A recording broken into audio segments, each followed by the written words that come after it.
I was just about to tell you that. At least he's tough. And if he can ever start scoring again, that's a deal.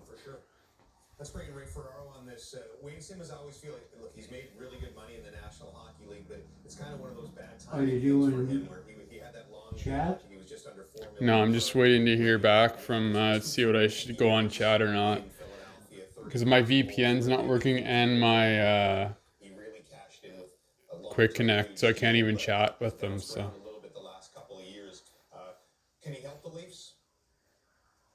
I would hope so. I think he can as part of a wider strategy. James, you mentioned that Kyle Dubas wanted to have the Leafs, or as Kyle said, wants to have the Leafs be a more difficult team to play against. You can't just bring Wayne Simmonds in and expect him to make the Leafs a more difficult team to play against.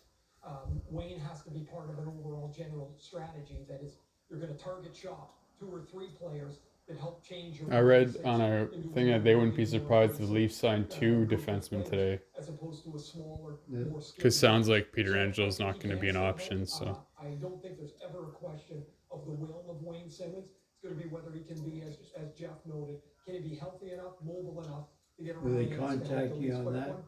Well, email. They'll either call me or email me back. A really good try here, and we'll see how Simmonds fits in. I want to get to Craig in a second, but let's update our Toronto Maple Leafs depth chart. And as we do this, we're going to be doing this with the Canadian teams throughout the day, and you're going to see some numbers besides all the players that I want to be clear on. These first, seconds, and third. What we've done here is we've rated the players as they would be looked at through the National Hockey League. So Morgan Riley is a first-pair defenseman. Jake Muzzin would be considered by most a second-pair defenseman. Same with the forwards. Austin Matthews, obviously, a first-liner. Janssen rated in the league, a third-liner, and so on and so forth. And there we have Wayne Simmonds, as you see on the right side, considered a third-liner around the National Hockey League. Craig, your comments on the move? Well, for Kyle Dubas now, this becomes about pinpointing areas of his team that he's trying to improve. It's exactly what Julien Brisebois did. And I see Wayne Simmonds being an addition, much like Patrick Maroon was for the Tampa Bay Lightning. Obviously, Maroon was coming off a Stanley Cup winning season. That, to me, is going to be the expectation for Wayne Simmonds. How you use him, we saw Patrick Maroon play on the power play. We saw Patrick Maroon play on your fourth line. I guess they figured they'd rather pay Simmonds 1.5 than Clifford 1 million. At least Simmonds can do a little more. And their goalie's not. They didn't know, but they could re-sign him because they had to qualify him, right? So that would be too much money. So yeah, who knows? Considering they wanted size, he fits that bill, but so who knows? Afternoon. So that is our quick work. That's our quick got on the 2 lines at once. Quick deal, offers, boom. Here's Gino Reda in the frenzy panel.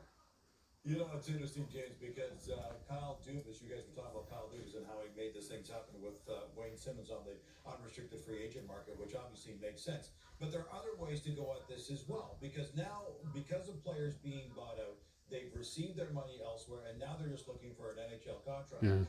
So there's a long list of players on that situation. There are also players who didn't get qualified by their current team, so they're looking for jobs now as well. So what I want to do is play match game with James McLennan here in studio. Marty Biron. Marty Biron out there. I'm going to throw out a name of a player who's available. You give me the team that you think he could become a match for amongst the Canadian franchise. Let's begin with Alexander Wedberg. Here's a guy who's going to get almost $5 million a year for the next 3 years in his bio, or a portion of that. So he's got his money.